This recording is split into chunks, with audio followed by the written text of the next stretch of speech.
Bismillahirrahmanirrahim. Assalamualaikum warahmatullahi wabarakatuh. Alhamdulillah. Innal hamdalillah nahmaduhu wa nasta'inuhu wa nastaghfiruh wa na'udzu billahi min syururi anfusina wa min sayyiati a'malina. Man yahdihillahu fala mudhillalah wa man yudlil fala hadiyalah. Asyhadu an la ilaha illallah wahdahu la syarikalah wa asyhadu anna Muhammadan Abdullahi wa rasuluh la nabiyya wa la rasula ba'dah. Qala Allah ta'ala fi kitabihil karim, a'udzu billahi minasyaitonir rajim. Bismillahirrahmanirrahim. Ya ayyuhan nasu taqu rabbakumul ladzi khalaqakum min nafsin wahidah wa khalaqa minha zawjaha wa batsa minhuma rijalan katsiran wa nisaa'a wattaqullaha alladzi tasaaluna bihi wal arham innallaha kana 'alaikum raqiba. Wa qala ta'ala fi ayatin ukhra, rabbi syrah li sadri wa yassir li amri wahlul 'uqdatam min lisani yafqahu qawli. Sadaqallahul azim. Amma ba'du. Para pemirsa Zamzam Official yang dirahmati oleh Allah Subhanahu wa taala, segala puji bagi Allah senantiasa kita haturkan dan kita sembahkan kepada Allah Subhanahu wa taala yang alhamdulillah dengan segala nikmat yang telah diberikan oleh Allah menjadikan kita semua mampu untuk melakukan ibadah di hadapan Allah Subhanahu wa taala dan menjadikan kita beribadah bukan hanya sekedar untuk menunaikan kewajiban yang sudah dituliskan dan digariskan oleh Allah, namun ibadah tersebut menjadi sesuatu yang nikmat, menjadi tempat peristirahatan kita ketika kita sudah lelah dengan hiruk pikuknya dunia. Maka dengan ibadah-ibadah yang sudah disampaikan oleh Allah dan diwajibkan oleh kita, itu adalah tempat kita kembali kepada Allah dan beristirahat mengingat Allah Subhanahu wa ta'ala. Tanpa memungkiri yang namanya ibadah tidak terpatok dengan ritual tertentu, maka sesungguhnya apa yang kita lakukan setiap harinya ketika semuanya diniatkan untuk Allah Subhanahu wa ta'ala dan hal tersebut adalah memang hal yang dinilai ibadah, maka itu adalah ibadah untuk Allah Subhanahu wa ta'ala. Salawat serta salam mari kita selalu sanjungkan kepada baginda Nabi besar Muhammad sallallahu alaihi wasallam yang alhamdulillah dengan dakwah yang sudah diperjuangkan oleh beliau, yang kemudian diperjuangkan oleh sahabat-sahabat beliau, yang kemudian ilmu yang datang dari beliau disampaikan oleh kepada para ulama ketika itu, kemudian ilmu tersebut diturunkan dari satu generasi menuju generasi yang lain. Alhamdulillah wa syukurillah, ilmu tersebut bisa kita cari dan bisa kita tuntut sehingga kita ketika beramal ibadah tidak hanya sekedar mengikuti ritual-ritual saja, tapi memang berdasarkan amalan tersebut berdasarkan dengan ilmu yang sudah diajarkan oleh Rasulullah sallallahu alaihi wasallam melalui para ulama yang mereka dikatakan oleh Rasulullah sebagai warasatu al-anbiya'i atau para pewarisnya Nabi Muhammad sallallahu alaihi wasallam. Para pemirsa yang dirahmati oleh Allah Subhanahu wa taala, pada kesempatan hari ini kami mendapatkan sebuah amanah untuk menyampaikan sebuah materi tentang sebuah kejadian yang senantiasa kita peringati setiap tahunnya, yakni sebuah kejadian yang terjadi di zaman Rasulullah sallallahu alaihi wasallam. Kejadian tentang Isra dan Mi'rajnya Nabi besar Muhammad sallallahu alaihi wasallam. Namun sebelum kita menuju ke inti pembicaraan tersebut, maka tidak kalah pentingnya dan perlu diketahui bahwasannya yang namanya sebuah peringatan yang kita lakukan, diritualkan setiap tahun ini, bahwasanya para ulama di waktu itu mengingatkan tentang pentingnya kejadian Isra Mi'raj yang terjadi pada Rasulullah sallallahu alaihi wasallam, tidak lain dan tidak bukan untuk mengingatkan kita semua bahwasanya hal tersebut memang pernah terjadi dan salah satu mukjizat yang Allah berikan kepada baginda Nabi besar Muhammad sallallahu alaihi wasallam. Kita diingatkan dengan hal tersebut karena memang syariat Islam, ayat-ayat Allah Subhanahu wa taala memberi yang secara umum diturunkan kepada kita. Salah satu faidahnya adalah memberi peringatan kepada kita semua. Tentu kita tahu bahwasanya kebanyakan ayat-ayat Allah yang turun kepada kita, banyak sekali di dalamnya tertulis menyampaikan kabar kepada kita tentang umat-umat sebelum kita. Kita diingatkan ketika sebuah kudurhaka yang dilakukan oleh sebuah kaum, maka Allah bisa membinasakannya. Yang sudah Allah maktubkan dalam ayat Al-Quran, ada kaum Thamud, ada kaum Ad, dan juga kaum-kaum yang lainnya. Sebaliknya, ketika kita melakukan kebaikan, maka Allah juga sudah mencatat orang-orang tertentu yang memiliki kebaikan, kelompok tertentu yang memiliki kebaikan, orang-orang hebat di masa lalu yang memiliki kebaikan, lalu Allah maktubkan, tuliskan dalam Allah sampaikan dalam firman-Nya dalam ayat Al-Quran yang sampai kepada kita semua. Yang intinya itu memberi peringatan kepada kita semua supaya kita mengingat kembali ketika mau melakukan sesuatu dan hal tersebut ternyata sudah ada contohnya di masa lalu, maka kita sudah bisa meluruskan apakah apa yang kita lakukan tersebut adalah amalan yang disukai oleh Allah Subhanahu wa taala yang itu nanti akan mendapatkan pahala, atau sebaliknya naudzubillah summa naudzubillah itu ternyata amalan yang dimurkai oleh Allah yang di belakangnya ternyata akan mendapat siksa dan juga laknat dari Allah Subhanahu wa taala. Maka dengan diperingatkannya kita dengan tanggal tertentu, lalu ada sebuah peringatan namanya Isra dan Mi'raj, walaupun kejadian tepatnya tidak disepakati tepatnya itu kapan oleh para ulama, tapi hal tersebut adalah hal yang pasti terjadi. Adapun ditentukannya tanggal tertentu, di bulan tertentu dan sebagainya, itu ijtihad para ulama yang mengerucut bahwasanya terjadi di bulan tersebut ataupun di tanggal tersebut. Tapi tidak dipungkiri ada khilaf para ulama ada khilaf para ulama di sana, itu pun tidak dipungkiri. Tapi ala kulli hal secara global bahwasanya satu mukjizat tersebut terjadi di zaman Rasulullah SAW, terjadi sendiri pada diri Rasulullah SAW. Maka pada kesempatan ini kami tidak ingin menyampaikan secara detail apa yang sudah disampaikan oleh para ulama, karena hal ini adalah hal yang pasti sudah disampaikan bolak-balik setiap tahun, berulang-ulang di setiap kejadian Isra dan Mi'raj. Maka kami hanya sekedar mengajak kepada para pemirsa sekalian untuk menelaah satu ayat tentang kejadian Isra dan Mi'rajnya Rasulullah SAW.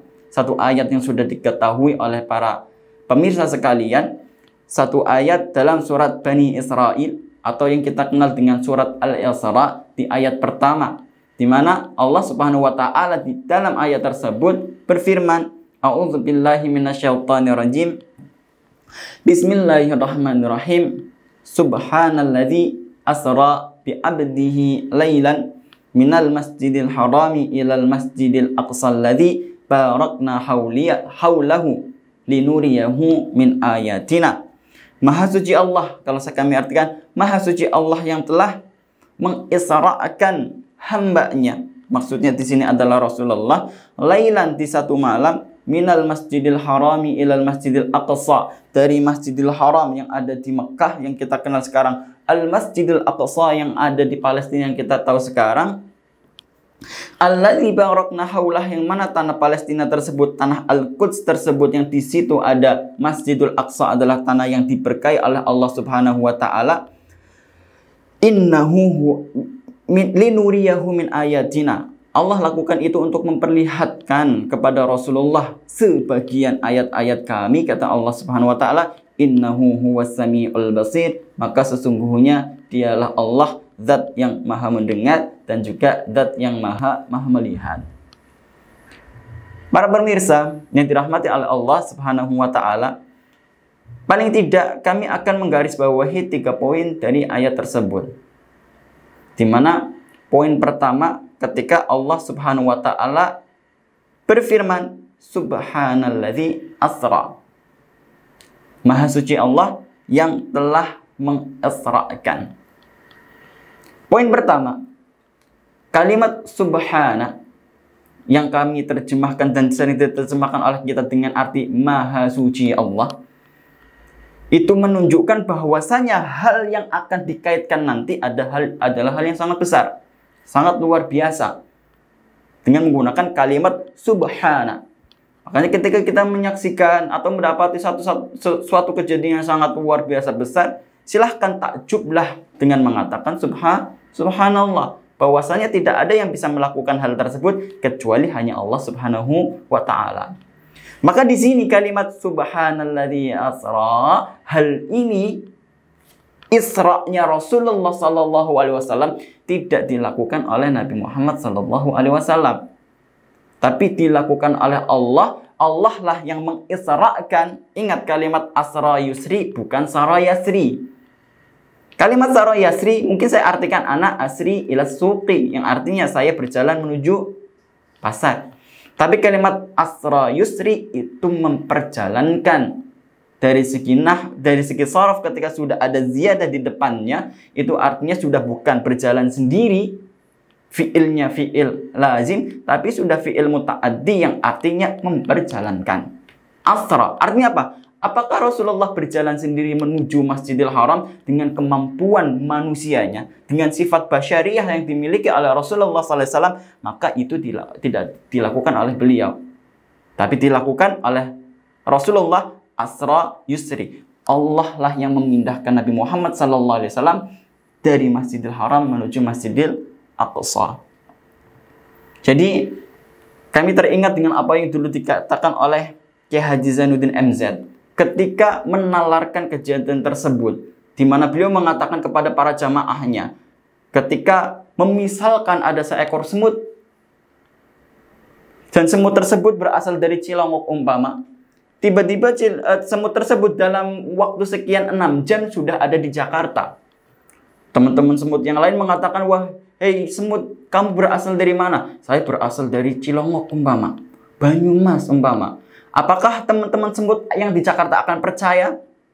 Maka kalau disetandarkan dengan kemampuan semut, maka para semut yang ada di Jakarta tidak akan mempercayai bahwasanya semut tersebut berjalan sendiri menuju Jakarta.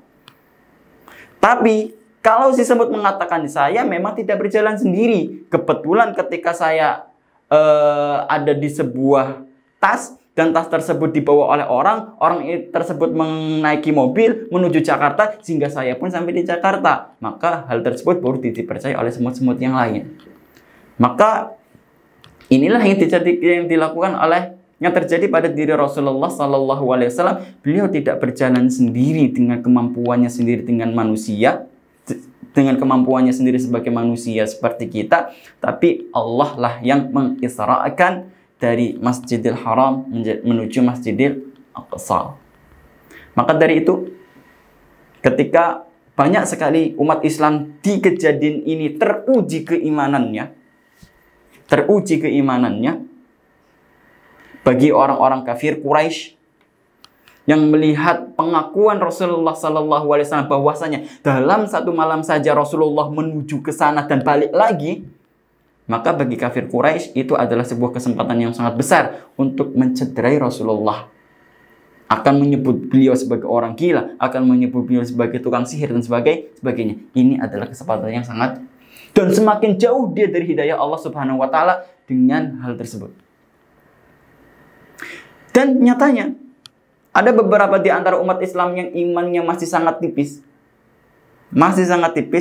keluar dari agama Islam dan murtad menuju kemusyrikan kembali. Na'udzubillah summa na'udzubillah. Tapi lihatlah ketika berita tersebut disampaikan kepada sosok Abu Bakar As-Siddiq. Ketika ditanyakan, wahai Abu Bakar, temanmu itu yang bernama Muhammad katanya dalam satu malam saja melakukan perjalanan dari sini menuju Palestina, dari Palestina balik lagi, dan itu dilakukan dalam satu malam saja. Maka jawaban Abu Bakar As-Siddiq memberi jawaban yang sangat tegas.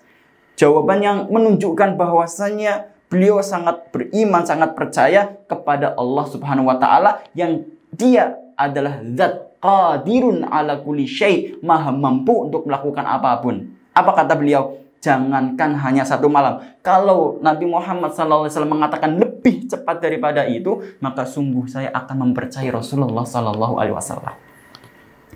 Kenapa bisa seperti itu? Karena yang dipercayai oleh Abu Bakar As-Siddiq melihat kepada teks yang disampaikan oleh Rasulullah SAW tidak menggunakan nalarnya. Karena sungguh kalau menggunakan nalar ketika itu, dengan nalarnya manusia ketika itu di zaman itu, tidak mungkin hal tersebut bisa dilakukan hanya dalam 1 malam saja. Mungkin bisa dilakukan dalam 2 bulan perjalanan menggunakan kendaraan onta, kuda, dan juga sebagainya. Tapi sekali lagi, percayanya sahabat Abu Bakar As-Siddiq kepada teks apa yang disampaikan oleh Rasulullah, hadis yang disampaikan oleh Rasulullah, dan juga apa yang disampaikan oleh Allah Subhanahu wa taala, maka beliau mengalahkan nalarnya dan lebih mengutamakan apa yang datang dari Allah Subhanahu wa taala dan apa yang datang dari Rasulullah sallallahu alaihi wasallam. Subhanalladzi asra. Allah yang memperjalankan Rasulullah sallallahu alaihi wasallam, bukan Rasulullah sallallahu alaihi wasallam. Para pemirsa yang dirahmati Allah Subhanahu wa taala, poin yang kedua adalah bagaimana kita juga dalam hal tersebut diajarkan untuk mengagungkan nama Allah Subhanahu wa taala dan mensucikan Allah Subhanahu wa taala dengan kalimat subhana. Apapun yang kemudian Allah berlakukan kepada kita semua. Ingatlah, ketika ada di antara kita mendapatkan kesolehan dan diberi taufik oleh Allah untuk menjadi orang soleh, maka itu adalah rezeki taufik dari Allah Subhanahu wa taala. Diberikan harta yang luas, itu pun atas kehendak Allah Subhanahu wa taala. Namun sebaliknya, ketika ada di antara kita diberi sesuatu yang mungkin tidak kita suka untuk diberi uang yang banyak, kita suka diberi harta yang banyak, kita suka diberi ilmu yang sangat luar biasa. Namun ketika Allah menghendaki tidak seperti itu, umpama Allah mengkadarkan hartanya tidak sebanyak seperti orang-orang yang lain, maka sesungguhnya apa yang Allah berlakukan kepada kita semua sejatinya itu baik bagi kita semua, apapun itu. Kenapa? Allah tidak pernah berbuat zalim kepada hambanya. Kalaupun Allah menakdirkan kepada di antara kita dengan kemiskinan, kefakiran, kekurangan, maka sungguh itu mungkin adalah hal yang terbaik bagi dia untuk saat itu. Artinya apa? Siapapun orangnya ketika sedang diuji dengan ujian serupa, tetap dia punya kewajiban untuk mensucikan Allah Subhanahu wa taala dengan mengatakan subhanallah. Ingatlah yang dilakukan oleh Rasulullah ketika diisrakan oleh Allah Subhanahu wa taala. Kalau beliau menggunakan nalarnya manusia dan punya tujuan untuk mengislamkan seantero Mekah, maka dengan nalar manusianya harusnya beliau tidak menyampaikan kejadian Isra dan Mi'raj. Kenapa? Beliau tahu tidak akan ada yang percaya kejadian tersebut kecuali orang-orang tertentu saja yang keimanannya sangat kuat di hadapan Allah, seperti yang kami katakan tadi Abu Bakar As-Siddiq dan juga sahabat-sahabat yang lainnya. Kalau memang patokan Rasulullah itu memperbanyak, beliau nggak menyampaikan kejadian tentang Isra dan Mi'raj dan tidak menceritakannya kepada orang lain. Tapi nyatanya apa yang dilakukan oleh Rasulullah di pagi harinya setelah diisrakan oleh Allah Subhanahu wa taala sengaja mengumpulkan orang-orang kafir Quraisy dengan mengatakan, saya semalam diisrakan oleh Allah dalam 1 malam. Pahit rasanya yang dirasakan oleh Rasulullah ketika mendapati mereka orang kafir Quraisy semakin jauh dari hidayah Allah, semakin melecehkan Rasulullah SAW. Tuduhan orang-orang yang menuduh Rasulullah sebagai orang gila, tuduhan tersebut semakin menjadi tuduhan yang sangat kuat dan didengungkan oleh orang-orang kafir Quraisy. Tapi karena ini adalah syariat dan Allah Subhanahu wa taala menghendaki bertitah kepada Rasul untuk menyampaikan, Rasulullah tetap menyampaikannya, tidak disembunyikan, karena memang tidak ada satu ayat pun yang disembunyikan oleh Rasulullah Sallallahu Alaihi Wasallam. Salah satu sifat beliau adalah sifat amanah, bukan khianah. Amanah yang selalu menyampaikan apa saja yang datang dari Allah, tidak menyembunyikan apa yang datang dari Allah Subhanahu wa Ta'ala. Kalimat subhan, maha suci Allah Subhanahu wa Ta'ala, sampaikanlah dan ucapkanlah, zikirkanlah apapun takdir ketentuan yang Allah perlakukan kepada kita semua. Kembali kepada ayatnya, subhanalladzi asra bi abdihi. Para pemirsa yang dirahmati Allah Subhanahu wa Ta'ala, kemudian poin yang selanjutnya adalah poin firman Allah yang mengatakan bi abdihi lailan. Bi abdihi lailan. Yang perlu digarisbawahi adalah ketika Allah mengatakan bi abdihi, Allah tidak menyebut bi Muhammadin. Allah juga tidak menyebut bi rasulihi, dan Allah juga tidak menyebut bi nabiyyihi, tapi dengan kalimat bi abdihi. Dan banyak ayat-ayat yang lain ketika Allah menunjukkan ini adalah sosok Rasulullah SAW Muhammad dengan menggunakan kalimat abdihi. Ayat tetangga, di surat tetangganya setelah surat Al-Isra ada surat Al-Kahfi. Allah juga mengawali surat Al-Kahfi dengan kalimat bi abdihi.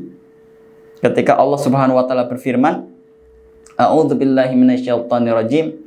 Bismillahirrahmanirrahim. Alhamdulillahilladzi anzala ala abdihil kitaba. Maksud Allah, segala puji bagi Allah yang telah menurunkan kepada hambanya. Apa poin yang pentingnya bisa kita ambil? Kalimat abdun atau yang kita terjemahkan dengan hamba adalah tingkat yang sangat tinggi, kedudukan yang sangat tinggi manusia di sisi Allah Subhanahu wa Ta'ala.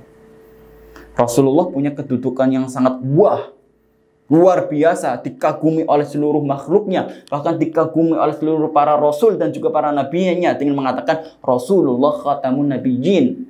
Tapi untuk menunjukkan penghormatan Allah kepada sosok Muhammad sallallahu alaihi wasallam tidak disebut pangkat rasulnya. Tidak boleh disebut pangkat nabinya dan pangkat sebagai pemimpin umpama, pangkat ini dan itu tidak, tapi disebut pangkat yang sangat tinggi, mulia di hadapan Allah bi abdihi, hamba. Mungkin kalimat abdun atau seorang hamba di mata manusia adalah sebuah ungkapan atau sebuah ucapan yang sangat hina.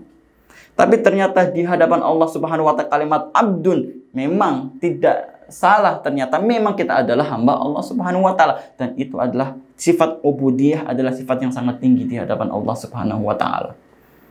Poin pentingnya apa? Ketika ada di antara kita mendampuk pangkat tertentu, sebutan tertentu, masyhur dengan hal tertentu, dikatakan fulan sebagai seorang alim, fulan sebagai seorang ulama, fulan sebagai seorang presiden, gubernur dan juga sebagainya, maka sesungguhnya pangkat-pangkat itu tidak ada artinya di hadapan Allah Subhanahu wa Ta'ala kalau tidak memiliki sifat ubudiyah atau penghambaan di hadapan Allah Subhanahu wa Ta'ala. Apalah artinya Anda dan juga kita semua memiliki pangkat yang besar di mata manusia, ternyata hina di hadapan Allah Subhanahu wa Ta'ala. Ketika tidak bisa menggunakan pangkat-pangkat tersebut untuk menghamba di hadapan Allah Subhanahu wa Ta'ala.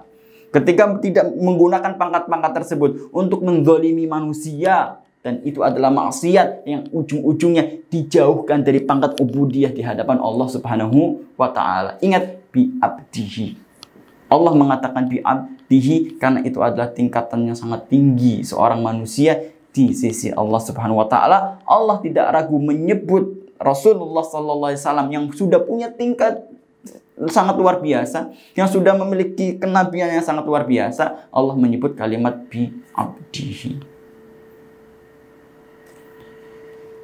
Para pemirsa yang dirahmati oleh Allah Subhanahu wa Ta'ala, kemudian poin yang terakhir adalah ketika Allah berfirman,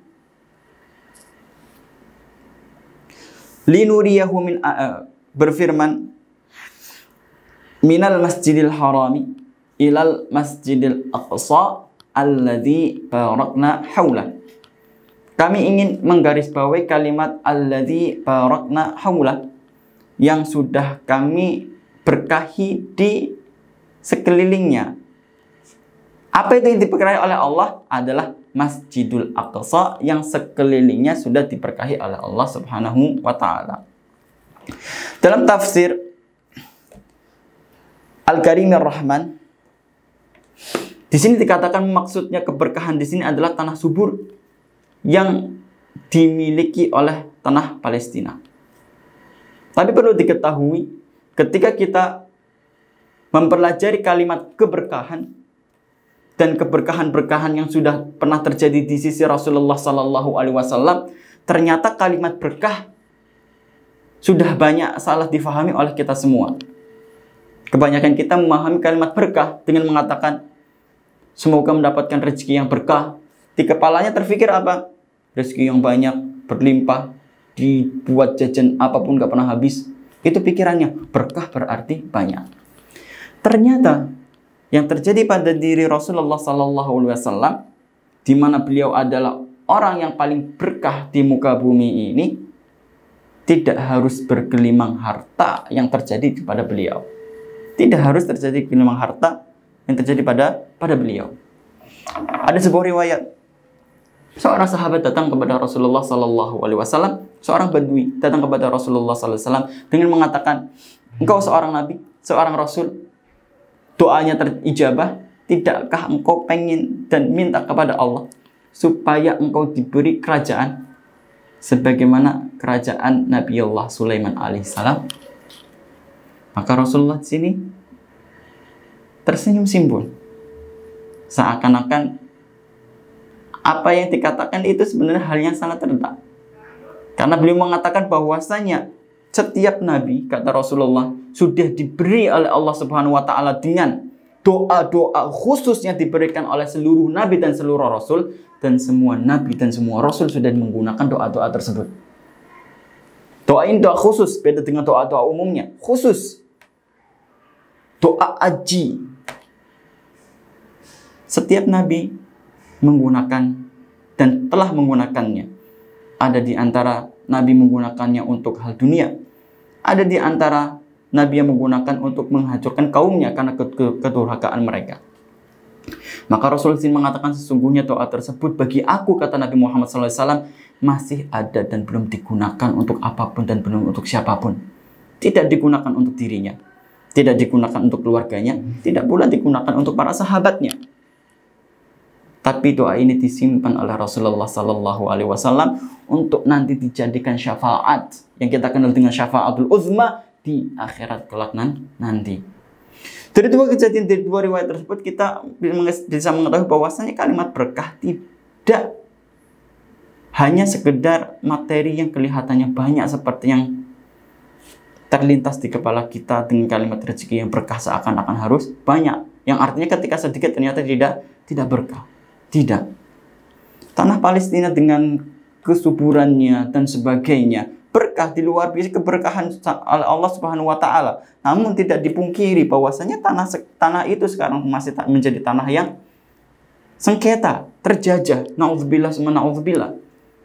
Tapi ini, apakah kalimat ini masih masuk dalam kategori keberkahan yang dikatakan oleh Allah Subhanahu wa taala? Maka kami mengatakan ya, masih dalam kategori keberkahan yang diberkahi oleh Allah Subhanahu wa taala. Karena sungguh luar biasa dengan konflik yang terjadi di tanah sana. Betapa banyak mujahid-mujahid yang terlahir dari sana. Betapa banyak darah-darah mengalir dari syuhada-syuhada yang ada di tanah sana. Itu adalah keberkahan. Keberkahan bukan hanya dilihat ketika hidup nyaman, tentram, bisa ketawa sana, bisa ketawa ketiwi sana, tidak. Tapi keberkahan adalah keberkahan yang terjadi seperti yang terjadi pada Rasulullah dan juga sahabat Rasulullah Sallallahu Alaihi Wasallam.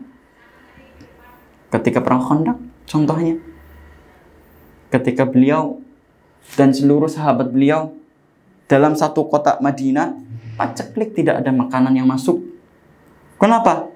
Perang Khandaq, Madinah dikepung, diblokade, tidak ada dagangan yang masuk kecuali memakan apa yang ada di rumah masing-masing saja. Maja'ah ataupun kelaparan terjadi di mana-mana. Kita tahu kejadian Perang Khandaq terjadi di jangka waktu yang lumayan lama, 1 bulan, bahkan ada yang mengatakan